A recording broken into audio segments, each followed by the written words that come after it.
In the year 2347, humanity had finally reached the stars. For centuries, people dreamed of exploring the galaxy, and now that dream was a reality. Earth's first colonies on distant planets thrived, bringing new resources and knowledge back home. It was a time of hope, but also uncertainty. Humans were no longer alone in the universe. They had joined the Galactic Council, a powerful group of advanced alien civilizations that governed much of the known galaxy. Daniel Carter, a calm and thoughtful man in his late 40s, represented humanity on the council. He was a diplomat, someone who spent his life trying to find common ground between different groups. But today, as he sat in the Grand Council chamber, he felt uneasy. The room was enormous, with high ceilings and walls made of shimmering materials that seemed to glow softly. Strange symbols floated in the air, translating the many languages spoken by the council members. Around him, aliens of all shapes and sizes sat quietly, their eyes fixed on the center of the room. The meeting began without ceremony. A tall, insect-like creature named Zorvak stood up and addressed the council. His voice was sharp and cold, like metal scraping against stone. "Humans," he said, pointing one long, spindly limb toward Daniel, "you have been part of this council for 10 years. In that time, you have taken more than you have given. You consume resources, expand your territory, and show little respect for the rules we have established." Daniel shifted uncomfortably in his seat. He knew this speech was coming. Rumors had spread among the council members about growing dissatisfaction with humanity. Still, hearing it said aloud made his stomach tighten. Beside him, Emily Dawson, a young astrophysicist who had accompanied him to the meeting, leaned forward slightly. Her wide eyes reflected both curiosity and fear. Zorvak continued, his tone becoming harsher. "It is time for humans to prove their worth. We demand tribute. Rare minerals, advanced technology, resources that will benefit the Council. If you fail to deliver within 6 months, there will be consequences." A murmur rippled through the chamber. Some council members nodded approvingly, while others looked indifferent. Daniel took a deep breath and stood up. "Council members," he began, his voice steady despite the knot in his chest. "Humanity has worked hard to earn its place here. We are still learning, still growing. Asking us to provide such a tribute is unfair and could harm our progress." Zorvak's expression didn't change. "Fairness is irrelevant," he replied sharply. "This is how the Council operates. Every species must contribute. Your refusal to do so would be seen as an act of defiance." Emily clenched her fists under the table. She wanted to speak, to argue that humanity wasn't ready for such demands, but she knew better than to interrupt. Instead, she glanced at Daniel, silently urging him to keep fighting. Daniel tried again. "Perhaps we can negotiate terms that are more reasonable. 6 months is not enough time to gather what you're asking for without causing harm to our people." Zorvak tilted his head, studying Daniel with unblinking eyes. "The terms are non-negotiable," he said flatly. "You will comply, or you will face the consequences. This meeting is over." As the council members began to leave, Daniel sank back into his chair, feeling defeated. Emily placed a reassuring hand on his shoulder. "We'll figure something out," she said softly. But even as she spoke, she couldn't shake the feeling that this was only the beginning of a much bigger problem. When Daniel Carter and Emily Dawson returned to Earth, the news of the Council's demand spread like wildfire. People everywhere were talking about it, on the streets, in homes, and on every news channel. The idea that humanity had to pay tribute to alien overlords didn't sit well with anyone. It felt wrong, unfair, and dangerous. Back at Earth's capital, the government held an emergency meeting. Leaders from all over the world gathered in a large conference room. Senator William Hayes, a tall man with graying hair and a calm demeanor, stood up to speak. "We must comply with the Council's demands," he said firmly. "If we don't, they could destroy us. We're not ready for a war with such advanced beings." General Matthew Brooks, a stern-looking man in his 50s with sharp features and a no-nonsense attitude, immediately disagreed. Compliance is weakness. He snapped. They're testing us. If we give in now, they'll keep demanding more until there's nothing left. We need to stand our ground and show them we won't be pushed around. The room erupted into arguments. Some leaders sided with Hayes, believing peace was the only way to survive. Others supported Brooks, convinced that resistance was the only path to respect. The debate went on for hours, but no clear decision emerged. In the end, the leaders decided to delay making a choice while they explored their options further. Outside the government buildings, protests broke out. Crowds filled the streets, holding signs and chanting slogans. Some demanded action against the council, while others begged for peace. The division among the people mirrored the split within the government. Families argued, friends stopped speaking to each other, and tensions rose everywhere. Emily Dawson spent her days working tirelessly to understand the full impact of the council's demands. She pored over data, analyzing how much it would cost Earth to gather the required resources. What she found was alarming. The rare minerals the council wanted were scattered across distant planets, and mining them would require massive effort and expense. Many colonies would have to halt their own development to focus on extraction. Worse still, some of the technology the council requested was still experimental, meaning Earth would have to rush its development, potentially risking failure or accidents. One evening, after another long day of research, Emily sat in her small office, staring at the numbers on her screen. Her mind raced with questions. Why did the council need these specific resources? Were they truly in short supply, or was this just a way to assert dominance over weaker species? She couldn't shake the feeling that something bigger was going on. Her thoughts were interrupted by a knock on the door. It was Rachel Monroe, a journalist known for uncovering hidden truths. Rachel was in her early 30s, with short brown hair and a determined look in her eyes. "I heard you've been digging into this whole tribute thing," Rachel said as she entered. "Mind if I ask you a few questions?" Emily hesitated but eventually nodded. Over the next hour, Rachel asked probing questions about the feasibility of meeting the council's demands and whether Earth could even survive the process. As they talked, Emily shared some of her concerns about the council's motives. Rachel listened intently, taking notes and occasionally nodding. Before leaving, Rachel said, "You're onto something here. If the public knew half of what you suspect, they'd rise up in anger. Keep digging, Emily. The truth matters now more than ever."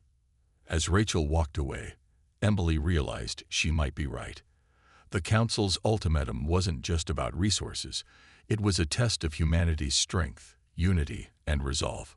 But passing that test wouldn't be easy. With Earth divided and the clock ticking down, Emily wondered if humanity had what it took to face the challenges ahead. Emily Dawson couldn't sleep. Her mind kept going back to the council's demands and the uneasy feeling that something wasn't right. She decided to spend the night reviewing old files, hoping to find anything that might explain why the council had suddenly turned so aggressive. As she sifted through classified documents stored in Earth's archives, her eyes landed on something unusual, a series of reports marked Confidential, Galactic Observations. Curiosity took over, and Emily opened the files. What she found shocked her. For centuries, humanity had believed it was alone in the universe until contact with the Galactic Council. But these documents revealed something different. Aliens had been watching Earth for a long time, long before humans even knew they existed. The files contained detailed observations of Earth's development, from early civilizations to modern space exploration. Some entries hinted at attempts by alien species to interfere with human progress, though none were successful. As Emily read further, her heart sank. Buried deep within the files were records of other planets that had joined the Council under similar circumstances. Many of those worlds had been asked to pay tribute, just like Earth, and many of them had vanished shortly afterward. There were no explanations, no follow-ups, just silence. It was as if they had been erased from existence. Emily's hands trembled as she closed the files. This wasn't about resources or fairness. It was about control. The Council didn't care about rare minerals or advanced technology. They wanted to see how humanity would react. Would they submit, fight back, or crumble under pressure? The next morning, Emily contacted Rachel Monroe, the journalist who had visited her office days earlier. She trusted Rachel's instincts and knew she could help make sense of what she'd uncovered. When Rachel arrived, Emily handed her a data pad containing copies of the files. "Look at this," Emily said, her voice low but urgent. "I think the Council has been using tributes as a way to test weaker species. If we don't figure out their real plan, we could end up like those missing planets." Rachel scrolled through the information, her expression growing darker with each passing moment. "This is huge," she whispered. "If people knew about this, they'd never agree to pay the tribute. But publishing it could start a panic, or worse, provoke the Council into attacking us sooner." Emily nodded. "We need proof. Something undeniable that shows their true intentions. If we can expose them, maybe we can unite humanity against them." Over the next few days, Rachel used her contacts to dig deeper. She reached out to whistleblowers within Earth's intelligence agencies and even managed to speak with former diplomats who had interacted with the Council. One name kept coming up: Ambassador Zorvek. He was known for his ruthless tactics and had led negotiations with several species before they disappeared. Rachel also discovered rumors of secret agreements between the Council and certain factions on Earth, groups willing to betray their own kind for promises of power or protection. Meanwhile, Emily focused on finding physical evidence. She hacked into restricted databases, looking for any communication between Earth's leaders and the Council. Late one night, she stumbled upon encrypted messages sent months before the ultimatum. The messages hinted at a larger plan, one that involved isolating Earth politically and economically before making the tribute demand. It was all starting to make sense: the timing, the pressure, the threats. The Council wasn't just testing humanity, they were setting a trap. When Rachel returned to Emily's office, they pieced everything together. "They're not here to negotiate," Rachel said grimly. "They're here to conquer. The tribute is just an excuse." Emily felt a chill run down her spine. "Then we have to stop them. Somehow." But stopping the Council wouldn't be easy. With Earth divided and time running out, Emily and Rachel realized they were facing an enemy far more dangerous than anyone had imagined. And the worst part, no one else knew the truth yet. As the deadline for the tribute approached, tensions on Earth reached a boiling point. General Matthew Brooks, who had always been skeptical of the Council, decided it was time to act. He believed that humanity couldn't afford to wait and see what the Council would do next. If they wanted to survive, they needed to prepare for the worst. In secret, Brooks began organizing Earth's defenses. He ordered engineers to build defensive satellites equipped with powerful lasers and energy shields. These satellites would orbit the planet, ready to intercept any attack from space. At the same time, he authorized covert missions to gather intelligence on the Council's activities. One of these missions was led by Nathan Hill, a skilled pilot in his early 30s with a reputation for getting the job done, no matter the odds. Nathan was briefed on his mission in a secure underground facility. The room was dimly lit, with maps of nearby star systems projected onto the walls. Brooks stood at the front, his arms crossed and his expression serious. "Your task is simple," he said, pointing to a cluster of stars on the map. "We've detected unusual activity near the edge of Council-controlled space. Ships are gathering there, more than we've ever seen before. We need to know why." Nathan nodded, his jaw tightening. He knew the risks. Flying into enemy territory meant almost certain discovery, and if he were caught, there would be no rescue. But he also knew this mission was vital. Without this information, Earth would be flying blind. The next morning, Nathan climbed into the cockpit of his fighter, a sleek vessel called the Eclipse. His team consisted of 3 other pilots, all handpicked for their skill and loyalty. As they launched into space, Nathan felt a mix of fear and determination. This wasn't just about following orders. It was about protecting his home. For days, they traveled in silence, avoiding detection by staying in the shadows of asteroids and abandoned space stations. Finally, they reached their destination, a massive fleet of council ships. The sight was overwhelming. Hundreds of vessels, each larger than anything Earth had built, floated in formation. Their surfaces shimmered with alien technology, and their weapons glowed faintly, ready to fire at a moment's notice. Nathan activated the ship's scanners, collecting data on the fleet's size, composition, and armaments. What he found was chilling. These ships weren't just preparing for a small-scale operation. They were gearing up for an invasion. Among the data, Nathan noticed references to several smaller alien species that had recently gone silent. It seemed the Council had already used similar tactics on others, wiping them out after demanding tribute. As Nathan prepared to leave, disaster struck. One of the Council ships detected their presence and sent fighters to investigate. Nathan's team engaged in a frantic dogfight, weaving through debris and firing missiles to hold off the enemy. Two of Nathan's teammates were hit and forced to retreat, leaving only him and one other pilot to complete the mission. "We can't let them follow us back to Earth," Nathan said over the comms. With no other choice, he sacrificed his position to draw the enemy away, giving his teammate enough time to escape with the data. As his ship took heavy damage, Nathan transmitted the final pieces of information to Earth. "Tell them, we didn't go down easy," he said, his voice steady despite the chaos around him. Back on Earth, Emily Dawson received the transmission. Her heart sank as she realized the cost of the mission. Nathan's bravery had given humanity a fighting chance, but the news he brought was grim. The Council wasn't just planning to demand tribute. They were planning to conquer. And Earth had only weeks to prepare for what was coming. The data Nathan Hill had sent back painted a clear and terrifying picture. The Council wasn't bluffing. Their massive fleet was real, and it was preparing for an invasion. General Matthew Brooks wasted no time sharing the information with Earth's leaders, though he knew it wouldn't be enough to unite them. The government remained divided, with some still clinging to the hope of negotiation, while others pushed for outright resistance.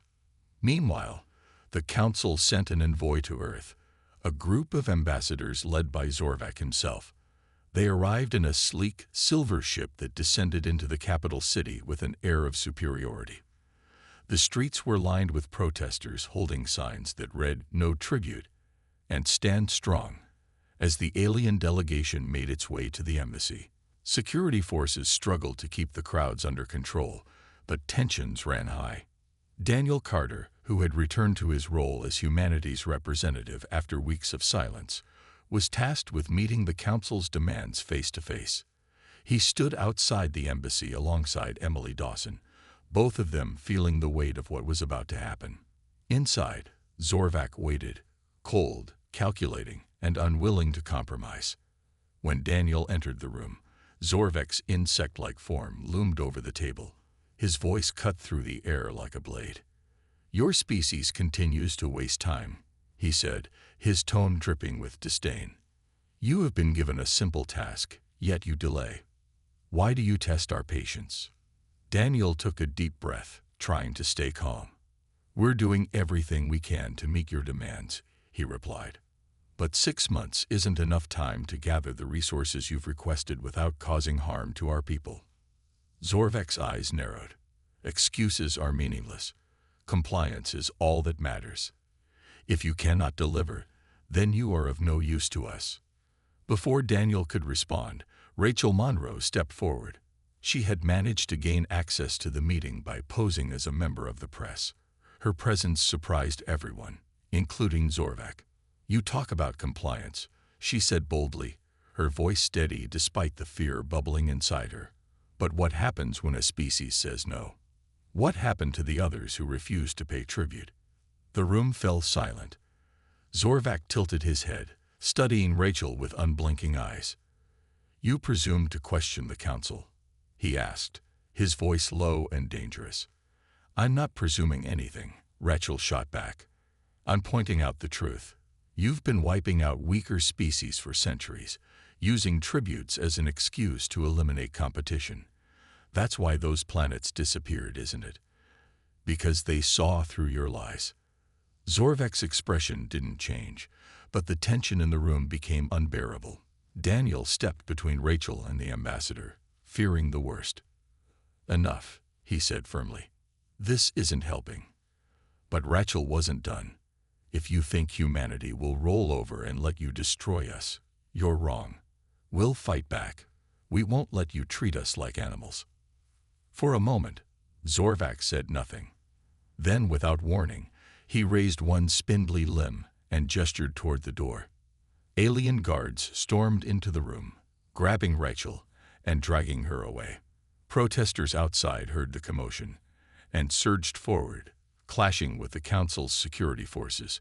Chaos erupted as shouts turned to screams, and blaster fire lit up the sky. Daniel watched helplessly as the situation spiraled out of control. By the time the fighting ended, dozens of humans lay dead or injured.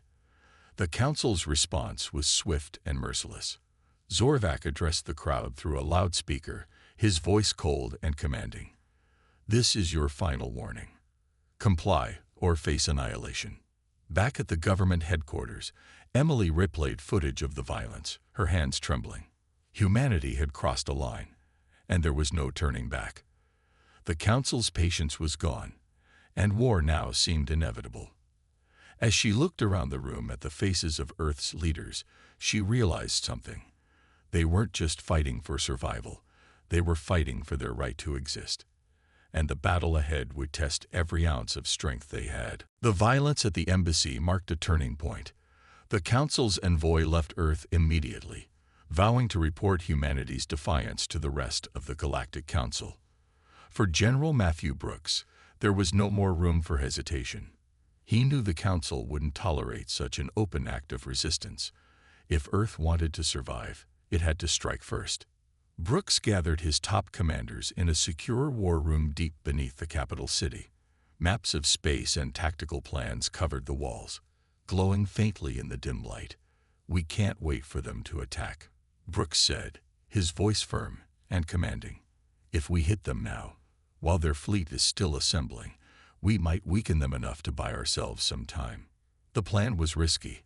A direct assault on the Council's diplomatic cruiser, which served as a communications hub for their forces. Without it, the Council's ability to coordinate an invasion would be severely compromised. Leading the mission would be Nathan Hill, who had just returned from his reconnaissance trip. Though battered and exhausted, Nathan didn't hesitate when Brooks asked him to take charge. "You'll have one shot at this," Brooks told him. "Take out the cruiser, then get out of there before reinforcements arrive. We can't afford to lose you or your team." Nathan nodded, understanding the stakes. He selected a small squadron of pilots, each hand-picked for their skill and bravery. Among them was Emily Dawson, who had insisted on joining the mission despite having no combat experience. "I'm not sitting this one out," she had said firmly. "I've seen what they're capable of. I need to help stop them." The night before the mission, Nathan called his team together for a final briefing. They stood around a holographic display showing the location of the cruiser and its defensive perimeter. "This won't be easy," Nathan admitted. "Their shields are strong, but not invincible. If we can disable their power core, we can bring them down. Just stick to the plan, and we'll make it through." The next morning, the squadron launched into space aboard sleek fighters equipped with experimental weapons. As they approached the cruiser, tension filled the cockpits. The alien ship loomed ahead, its surface bristling with cannons and turrets. Nathan led the charge, weaving through bursts of enemy fire as he guided his team toward their target. Emily stayed close behind, her hands gripping the controls tightly. She had never flown in combat before, but she focused on following Nathan's lead. When they reached the cruiser's shield generator, Nathan signaled for the attack. Missiles streaked through space, slamming into the alien defenses. Explosions lit up the darkness as the shields flickered and failed. With the path cleared, Nathan dove toward the cruiser's power core, firing everything he had. The ship shuddered under the assault, its systems failing one by one. But the victory came at a cost. Enemy fighters swarmed the squadron, forcing them to scatter. Two of Nathan's teammates were hit and spiraled out of control, their ships consumed by flames. "Fall back," Nathan ordered over the comms. Mission accomplished. As the squadron retreated, Nathan glanced back at the crippled cruiser. It drifted silently, its once imposing presence reduced to a smoking wreck. The mission had succeeded, but Nathan knew it was only the beginning. The Council wouldn't forgive this act of defiance. War was coming, and humanity had just thrown the first punch. Back on Earth, news of the attack spread quickly. Some celebrated the bold move, hailing Nathan and his team as heroes. Others feared the consequences, knowing the Council's retaliation would be swift and brutal. Daniel Carter watched the reports with a heavy heart. He had always hoped for peace, but now that hope seemed like a distant memory. For Emily, the mission changed everything. She had faced death head-on and come out alive, but the weight of what lay ahead pressed down on her. Humanity had struck back, but the real battle was yet to come, and everyone knew it would be far worse than anything they'd faced so far. The destruction of the Council's diplomatic cruiser sent shockwaves through the galaxy. For a brief moment, humanity celebrated the victory.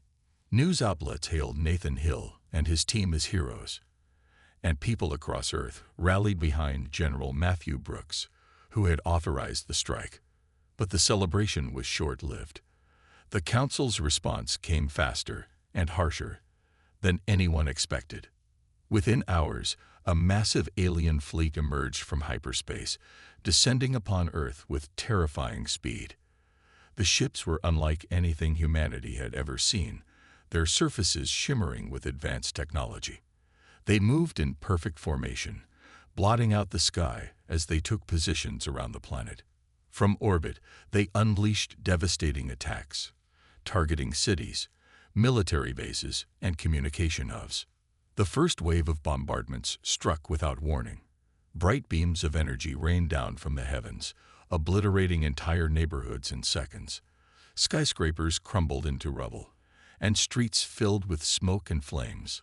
Sirens wailed as survivors scrambled for shelter, their cries echoing through the chaos. Millions died in those initial moments, and the death toll continued to rise. Amid the destruction, Emily Dawson worked frantically to implement her desperate plan. She had spent weeks developing a prototype quantum disruptor, a device capable of destabilizing alien energy shields. It was untested and highly unstable, but it was humanity's only hope. The weapon needed to be deployed directly into enemy territory, which meant someone would have to fly it straight into the heart of the Council's fleet. Nathan volunteered immediately. "I led the last mission," he said firmly. "I'll lead this one too." Despite his bravery, Emily refused to let him go alone. "You'll need someone to operate the disruptor," she argued. "I built it. I'm coming with you." General Brooks reluctantly approved the plan, knowing there was no other option. A small crew was assembled, and a quantum disruptor was loaded onto the Aurora, a heavily armored starship designed for high-risk missions. As Nathan and Emily climbed aboard, they exchanged a somber glance. Neither of them expected to return. The Aurora launched into space, dodging enemy fire as it raced toward the Council's flagship. The massive vessel loomed ahead, its weapons charging for another attack. Nathan pushed the ship to its limits, weaving through explosions and debris. Inside the cockpit, Emily activated the disruptor, her hand steady despite the fear gripping her chest.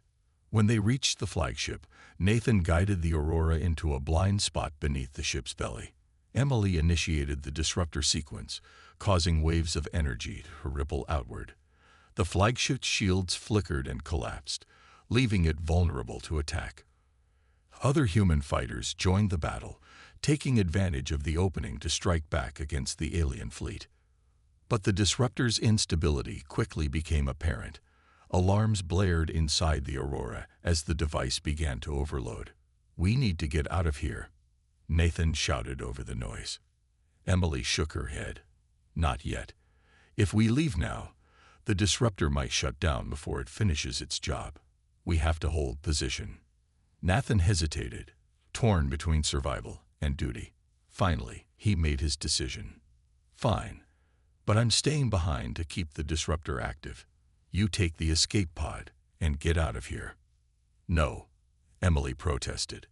I'm not leaving you. You don't have a choice, Nathan replied, his voice firm. Tell everyone. We didn't give up without a fight.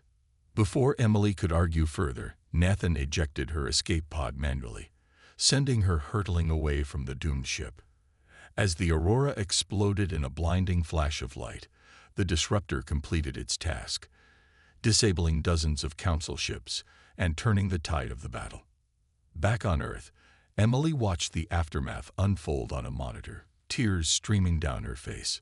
Humanity had won a costly victory, but the price weighed heavily on her heart. Nathan's sacrifice had given them a chance, but the war was far from over. And as the dust settled, Emily knew one thing for certain. Earth would never bow to anyone again. The explosion of the Aurora marked a turning point in the battle. The quantum disruptor's effects rippled through the Council's fleet, destabilizing their energy shields and leaving many of their ships vulnerable. Human fighters seized the opportunity, launching coordinated attacks that crippled dozens of alien vessels. For the first time since the invasion began, humanity had the upper hand. But the victory came at a devastating cost. Cities across Earth lay in ruins, their streets silent except for the distant hum of rescue drones searching for survivors. Millions had perished in the orbital bombardments, and millions more were injured or displaced. Smoke filled the air, and fires burned unchecked in areas where emergency services couldn't reach. The planet was scared, its people broken but not defeated. Emily Dawson returned to Earth aboard a small transport ship, her escape pod having been picked up by a passing squadron. She stepped onto the surface with heavy steps, her face pale and her eyes hollow.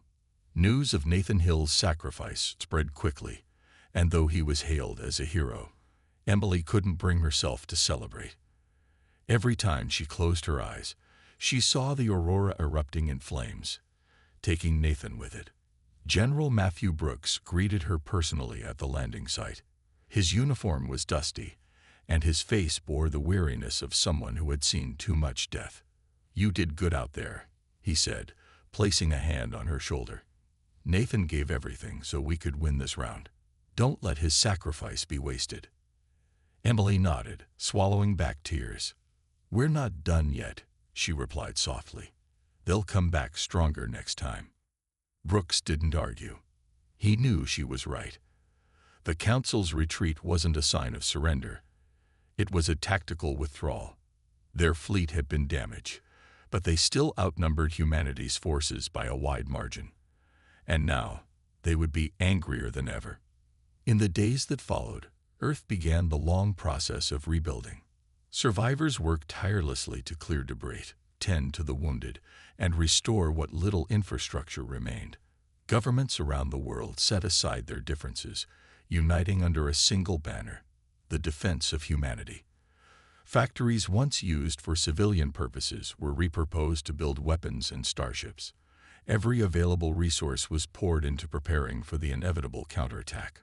Rachel Monroe played a key role in keeping morale high. Using her platform as a journalist, she traveled across the globe, sharing stories of courage and resilience. She spoke about Nathan's bravery, Daniel Carter's tireless efforts to negotiate peace, and Emily's ingenuity in creating the quantum disruptor. Her reports reminded people that even in the darkest moments, humanity had shown strength and determination. Meanwhile, Emily threw herself into her work, determined to honor Nathan's memory. She led a team of scientists tasked with improving the quantum disruptor's design, making it safer and more reliable for future use. Late nights became the norm as she pored over schematics and ran simulations. Though grief weighed heavily on her, she found solace in knowing that her efforts might save lives when the Council returned. Daniel Carter, who had resigned himself to the fact that diplomacy was no longer an option, took on a new role as an advisor to General Brooks. Together, They planned strategies for defending Earth against future invasions. Daniel's knowledge of the Council's inner workings proved invaluable, helping them anticipate potential threats. Despite these efforts, fear lingered in the hearts of many. People looked to the stars with dread, knowing the Council wouldn't stay away forever. Rumors circulated about strange signals detected in deep space, signs that the aliens were regrouping and planning their next move. Some believed Earth should launch another preemptive strike, while others argued for fortifying defenses instead. As weeks turned into months, humanity clung to hope. They had faced unimaginable destruction and loss, but they had also proven something important. They were willing to fight for their survival. Whether that would be enough to withstand the Council's wrath remained to be seen. But one thing was certain: Earth would never bow to anyone again. Months passed since the Council's retreat, and Earth began to recover. The scars of war were still visible: crumbled buildings, empty streets, and fields of ash, where forests once stood. But life slowly returned to a fragile kind of normalcy. People worked together, rebuilding homes and communities while preparing for the next battle. Though the immediate threat had faded, no one believed the Council was gone for good. Emily Dawson spent her days in a makeshift lab buried beneath the ruins of an old research facility. Her team had grown, now including some of the brightest minds Earth had to offer. They focused on refining the quantum disruptor, making it more stable and easier to produce. Emily knew that humanity couldn't rely on heroics alone to win the next fight. They needed tools they could mass-produce and distribute to every corner of their defenses. One evening, as she reviewed data from recent tests, Rachel Monroe walked into the lab carrying a portable scanner. "Got something you need to see," Rachel said, setting the device on the table. She tapped a few buttons, and a series of strange signals appeared on the screen. "These have been coming in from deep space for weeks now. At first, we thought they were random interference, but look closer." Emily leaned over the scanner, studying the patterns. The signals were faint but consistent, pulsing like a heartbeat. "What are they?" she asked, her brow furrowing. "We're not sure yet," Rachel admitted. "But they match frequencies used by the Council during their last invasion. Whatever this is, it's big. And it's moving closer." The discovery sent a chill through Emily. She shared the findings with General Matthew Brooks immediately. He called an emergency meeting with Earth's leaders, where the signals were discussed in detail. Daniel Carter, who had become a trusted advisor, voiced his concerns. "This isn't just reconnaissance," he warned. "They're mobilizing again. These signals are likely coordinating their fleet." Brooks nodded grimly. "Then we don't have much time. We need to finish upgrading our defenses and deploy those disruptors as quickly as possible." Work accelerated across the globe. Factories ran nonstop, producing new weapons and starships equipped with quantum disruptor technology. Satellite networks were expanded to monitor incoming threats, and training programs prepared soldiers for combat in space. Humanity braced itself for what everyone knew was inevitable: another attack. Despite the frantic preparations, fear lingered in the air. People looked up at the night sky with unease, wondering when the Council would strike. News outlets reported sightings of strange lights in orbit, fueling speculation about alien activity. Some claimed to have seen massive ships hiding behind the moon, waiting for the right moment to descend. Amid the tension, Emily found moments of peace in remembering Nathan Hill. His sacrifice had inspired countless others to join the fight, from engineers working tirelessly in labs to pilots volunteering for dangerous missions. She often visited a memorial built in his honor, a simple statue of a starship soaring upward, surrounded by plaques bearing the names of those lost in the war. Standing there, she felt a mix of grief and gratitude. Nathan had given everything so humanity could survive, and she vowed never to let his efforts go to waste. As winter approached, the signals grew stronger. Scientists traced their origin to a distant region of space, far beyond the edge of known territory. What they discovered chilled them to the bone: a massive armada larger than anything humanity had faced before. Thousands of ships stretched across the void, their engines glowing faintly as they advanced toward Earth. General Brooks delivered the news in a somber address to the world. "The Council is coming back," he said, his voice steady but heavy with meaning. "This time, they'll bring everything they have. But we've learned from our mistakes. We've prepared, and we will stand together, not as nations, but as one people." The message resonated deeply. Across Earth, people rallied behind the call to defend their home. Soldiers kissed their families goodbye before boarding ships bound for space. Engineers worked around the clock to fortify planetary defenses. Even children contributed, helping assemble disruptors or planting crops to feed the growing army.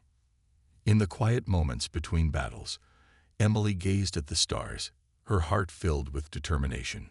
Humanity had survived the first wave of attacks, but the real test lay ahead. The Council's forces were vast and merciless, but Earth had something they didn't: hope. And as long as that hope burned bright, humanity would keep fighting. For freedom, for survival, and for the future.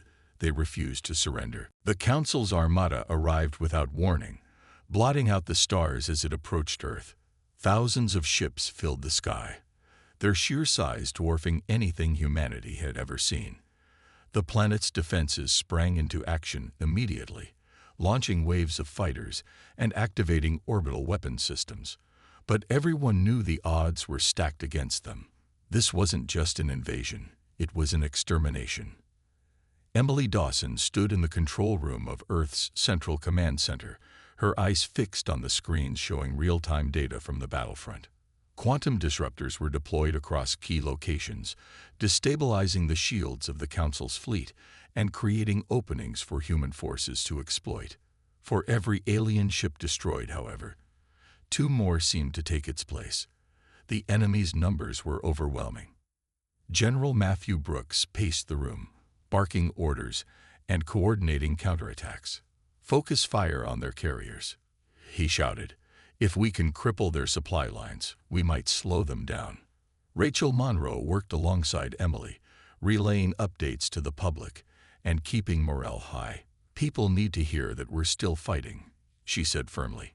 "Even if this is the end, they deserve to know we didn't give up." Despite the chaos, there were moments of triumph. Human pilots executed daring maneuvers, weaving through enemy formations and taking down larger vessels with precision strikes. Soldiers stationed on moons and nearby asteroids launched surprise attacks, forcing the Council to divert resources.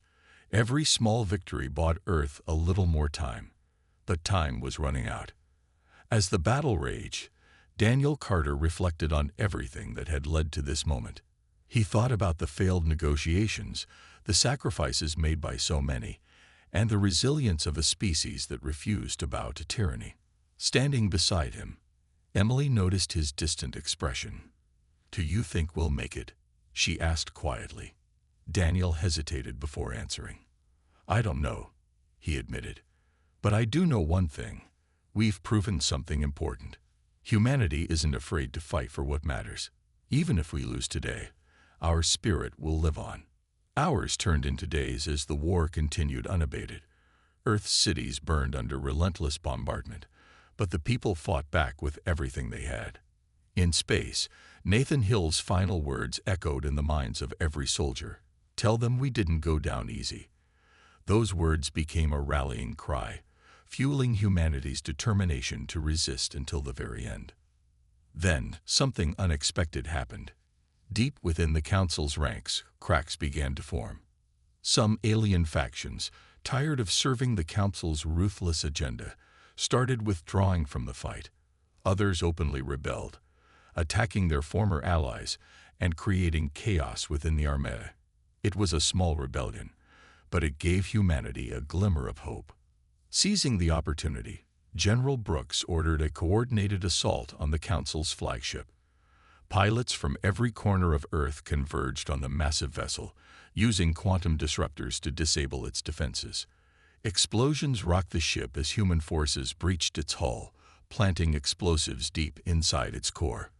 When the flagship exploded in a blinding flash, the Council's fleet faltered. Though weakened, the Council refused to surrender. The remaining ships regrouped and prepared for a final push toward Earth. But humanity held firm, unwilling to yield even an inch. The skies burned with fire and light as both sides clashed in a desperate struggle for survival. In the end, no clear victor emerged. The Council withdrew once again, leaving behind a battered but unbroken Earth. The cost had been immense. Entire cities reduced to rubble, millions dead, and scars that would never fully heal. Yet, humanity endured. As the dust settled, Emily gazed at the stars, her heart heavy but resolute. She knew the Council would return someday, stronger and angrier than before. But she also knew that humanity had proven itself capable of standing against impossible odds. Together, they had faced annihilation and survived.